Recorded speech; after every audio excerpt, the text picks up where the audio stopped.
നീ നിന്നോട് പറയുന്നത് പോലെ ചെയ്യണം. You must do as you are told. നിങ്ങൾ ഇംഗ്ലീഷിൽ തന്നെ ഉത്തരം നൽകണം. You must answer in English. ഇങ്ങനെയൊക്കെയുള്ള കാര്യങ്ങൾ നമ്മൾ സാധാരണയായി ഉപയോഗിക്കാറുണ്ട് അല്ലേ? അപ്പോൾ hi friends, welcome to a new class from English with SC. അപ്പോൾ നമുക്കിങ്ങനെ ചെറിയ രീതിയിൽ, അതായത് ചെറിയ സിമ്പിളായിട്ടുള്ള കാര്യങ്ങൾ മനസ്സിലാക്കിക്കൊണ്ട് നല്ല രീതിയിൽ ഇംഗ്ലീഷ് എങ്ങനെ സംസാരിക്കാം എന്നുള്ളതാണ് ഇന്നത്തെ നമ്മുടെ ക്ലാസ്. അപ്പോൾ നമ്മൾ സാധാരണ നിർബന്ധമായിട്ട് പറയേണ്ടത് കമ്പൽഷൻ, അതായത് നെസസിറ്റി, പിന്നെ എന്താണ് ഒരു ബാധ്യത, കടമ, ഇങ്ങനെയുള്ള കാര്യങ്ങളെയൊക്കെ എങ്ങനെയാണ് നമുക്ക് പെട്ടെന്ന് പഠിക്കാൻ പറ്റുന്നതെന്ന് നോക്കാം. ഓക്കെ, ഇപ്പോൾ പറയാണ് നീ സത്യം പറയണം. എന്തു പറയും? You must tell the truth. You must tell the truth. നിങ്ങളിപ്പോൾ തന്നെ ഉടനെ പോകണം എന്ന് പറയാണ്. You must go at once. ഇങ്ങനെ, അതായത് ഒരു കാര്യം നന്നായി തങ്ങളുടെ കടമ അല്ലെങ്കിൽ നിർബന്ധം, ഇങ്ങനെയൊക്കെയുള്ള ആശയങ്ങളെ പ്രകടിപ്പിക്കാൻ നമുക്ക് must, should, ought to, have to, ഇങ്ങനെയുള്ള കാര്യങ്ങൾ ഉപയോഗിച്ചുകൊണ്ട് നമുക്ക് നമ്മുടെ കടമ, നിർബന്ധം തുടങ്ങിയ ആശയങ്ങളെ നമുക്ക് പ്രയോഗിക്കാം. ഓക്കെ, ഇപ്പം must, have to, has to ഒക്കെ എന്ന് പറയുന്നത് എങ്ങനെയാണ്? ഇപ്പോൾ I have to go there, ഞാനിവിടെ പോയേ പറ്റൂ, അതാണ് ആ ഉദ്ദേശിക്കുന്നത്. നിങ്ങളവിടെ താമസിക്കണം എന്ന് പറയുമ്പോൾ യു മസ്റ്റ് സ്റ്റേ ദെയർ. ഇപ്പോൾ സാഹചര്യങ്ങളുടെയും അധികാരത്തിൻ്റെയും ഒക്കെ ബാഹ്യമായ നിർബന്ധത്തെയാണ് ഹാവ് ടു പറയുന്നത്. അതായത് നമുക്ക് പറയുന്ന ആളിൻ്റെ നിർബന്ധം, പറയുന്ന ആൾ ഇപ്പോൾ പറയേണ്ടത് എനിക്കൊരു മീറ്റിങ്ങിൽ സംബന്ധിക്കേണ്ടതുണ്ട് എന്ന് പറയുമ്പോൾ I have to attend a meeting. I have to attend a meeting. അവിടെ എന്തോ ഒരു എക്സ്റ്റേണൽ അഫെയർ അവിടെ ഉണ്ട്. ഇപ്പോൾ പറയാണ് അവൾക്ക് കഠിനമായി പ്രയത്നിക്കേണ്ടതുണ്ട്. പ്രയത്നിച്ചാലേ എന്ത് ചെയ്യാൻ പറ്റത്തുള്ളൂ? ആ ജോലി കിട്ടൂ, അല്ലെങ്കിൽ ആ പഠനം പൂർത്തിയാവുള്ളൂ. അപ്പോൾ അവൾക്ക് കഠിനമായി പ്രയത്നിക്കേണ്ടതെന്ന് പറയുമ്പം she has to work hard. She has to work hard. Okay, അവർക്ക് നേരത്തെ പോകേണ്ടിയിരിക്കുന്നു എന്നാണെങ്കിൽ they have to go early. They have to go early. അപ്പം മസ്റ്റ്, ഹാവ് ടു, ഇത് രണ്ടിൻ്റെ ഇത് മനസ്സിലായല്ലോ, അതിൻ്റെ ഉപയോഗം മനസ്സിലായല്ലോ. ഇപ്പോൾ മസ്റ്റ്, ഹാവ് ടുവിന് പകരമായിട്ട് അതിൻ്റെ മുമ്പത്തെ കാര്യമാണ്. ഇപ്പോൾ അവന് സത്യം പറയേണ്ടി വന്നു. ഇപ്പം നീ സത്യം പറഞ്ഞേ പറ്റൂ എന്ന് പറയുമ്പം you have to tell the truth, you must tell the truth. ഇപ്പോൾ രണ്ടും ആ വ്യത്യാസവും കൂടി മനസ്സിലാക്കി പോവാം. You have to tell the truth എന്ന് പറയുമ്പോൾ അതിനകത്തൊരു എക്സ്റ്റേണൽ ഒരു കാര്യമുണ്ട്, അവൻ ചെയ്തേ പറ്റൂ, അത് പറയേണ്ടതായിട്ട് വന്നു എന്നുള്ളൊരിതുണ്ടല്ലോ. അത് തന്നെയാണ് അവൻ സത്യം പറയേണ്ടി വന്നു. സത്യം പറയേണ്ടി വെച്ചാൽ അവന് പറഞ്ഞു കഴിഞ്ഞു, അവന് പറയേണ്ടി ആ ഒരു സാഹചര്യം ഉണ്ടായി. അപ്പോൾ അത് ആണ് ഹാഡ് ടു യൂസ് ചെയ്ത് ഉപയോഗിക്കുന്നത്. അതായത് he had to tell the truth. ഇപ്പോൾ എനിക്ക് എൻ്റെ പാസ്പോർട്ട് കാണിക്കേണ്ടി വന്നതാണെങ്കിലോ I had to show my passport. അവിടെ നിന്ന് മനസ്സിലായല്ലോ, ഈ ഒരു എക്സസൈസിൽ നിന്ന് പെട്ടെന്ന് മനസ്സിലാക്കാൻ പറ്റും. I had to show my passport. ഇപ്പോൾ എനിക്ക് പുതിയ ഒരെണ്ണം വാങ്ങേണ്ടിയിരുന്നു. I had to buy a new one. I had to buy a new one. എന്നാൽ എനിക്ക് പാചകം സ്വയം ചെയ്യേണ്ടി വന്നു. അതൊക്കെ പെട്ടെന്ന് മനസ്സിലാവും. സ്വയം ചെയ്യേണ്ടിയിരുന്നു. She had to do the cooking herself. എനിക്കാണെങ്കിൽ ഐ, അവൾക്കാണ്. എന്നാലും ഹാവ് ടു എന്നതിന് പകരം നമുക്ക് ഹാവ് ഗോ ടു എന്നും പറയാം. അവിടെ ഹാവ് ടു ഉപയോഗിക്കുന്നതിന് പകരം നമുക്ക് ഹാവ് ഗോ ടു എന്നും പറയാം.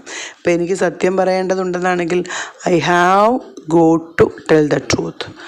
I have got to tell the truth. അവൾക്കത് വീണ്ടും ചെയ്യേണ്ടിയിരുന്നു എന്നാണെങ്കിൽ she has got to do it again. She has got to do it again. ഇപ്പം മസ്റ്റ് ഉപയോഗിക്കുന്ന അതേ രീതിയിൽ ഉപയോഗിക്കാൻ പറ്റുന്ന രണ്ട് കാര്യങ്ങളാണ് ഷുഡും ഓട്ടും. ഇപ്പം ചെയ്യണം എന്ന് പറയുന്നതിന് പകരമായിട്ട് ഇപ്പം അത് നെഗറ്റീവിലാണെങ്കിൽ കുറച്ചുകൂടെ നന്നായിട്ട്, അതായത് വേണ്ടാന്ന് പറയത്തില്ല. ഇപ്പം നിങ്ങളൊന്നും പറയണ്ടെന്ന് പറയത്തില്ലേ, നിങ്ങളൊന്നും പറയണ്ട. You shouldn't say anything. You shouldn't say anything. നിങ്ങൾ കള്ളം പറയാൻ പാടില്ല എന്നാണെങ്കിൽ you should not tell lies. You should not tell lies. നിങ്ങൾ ആ മാസിക വായിക്കണം എന്ന് പറയാണ്. You should read that magazine. You should read that magazine. Okay, അപ്പോൾ ഇനിയിപ്പോൾ നമ്മൾ ഒരു കടമയെ പറ്റിയാണ് പറയുന്നതെങ്കിൽ, അതായത് ഇപ്പോൾ പറയാം നീ ഉടനെ പുറപ്പെടണം, ഇപ്പോൾ പുറപ്പെട്ടേ പറ്റൂ, നീ ഉടനെ പുറപ്പെടണം, അതാണെങ്കിൽ you ought to start at once. You ought to start at once. Okay. അപ്പോൾ ആ സമയത്ത് ചില കാര്യങ്ങൾ നമ്മൾ ചെയ്യേണ്ടതാണ്, പക്ഷേ ചെയ്തിട്ടില്ല എന്നാണെങ്കിൽ ഇപ്പോൾ ഓട്ട് ടു എന്ന് പറയുന്നതിൻ്റെ കൂടെ, ഇപ്പം ഓട്ട് ടു ഹാവ് എന്നതിൻ്റെ കൂടെ ഇപ്പോൾ പറയാണ്, ഉദാഹരണം പറയാം, നിങ്ങൾ അവനെ സഹായിക്കേണ്ടതായിരുന്നു. ഇപ്പം സഹായിക്കേണ്ടതായിരുന്നു എന്ന് പറയുമ്പോൾ സഹായിച്ചോ? ഇല്ല, സഹായിച്ചില്ല. സഹായിക്കേണ്ടിയിരുന്നു, പക്ഷെ നിങ്ങൾ സഹായിച്ചില്ല. സഹായിക്കുക എന്നുള്ളതിന് ഹെൽപ്പാണല്ലോ. ഹെൽപ്പിൻ്റെ വെർബ് 3 ഹെൽപ്റ്റാണ്, ഹെൽപ്റ്റ്. അപ്പോൾ you ought to have helped him. You ought to have helped him. താങ്കൾ അവളോട് സത്യം പറയേണ്ടതായിരുന്നു. You ought to have told her the truth. പറയേണ്ടതായിരുന്നു അല്ലേ. അപ്പം ടെല്ലല്ല അവിടെ വരുന്നത്, അവിടെ ടോൾഡാണ്. You ought to have. ആ സമയത്ത് ഇപ്പോൾ ഏതെങ്കിലും ഒരു കാര്യം ചെയ്യാൻ പാടില്ല, ചെയ്യരുത് എന്നൊക്കെ പറയും. ഇപ്പോൾ ഇവിടെ വരാൻ പാടില്ല എന്ന് പറയുകയാണെങ്കിൽ they must not come there. അവരുടെ വരാം. ഇനി പുകവലി പാടില്ല എന്നാണെങ്കിൽ അവിടെ ഒന്നും വേണ്ട, നോ സ്മോക്കിംഗ്.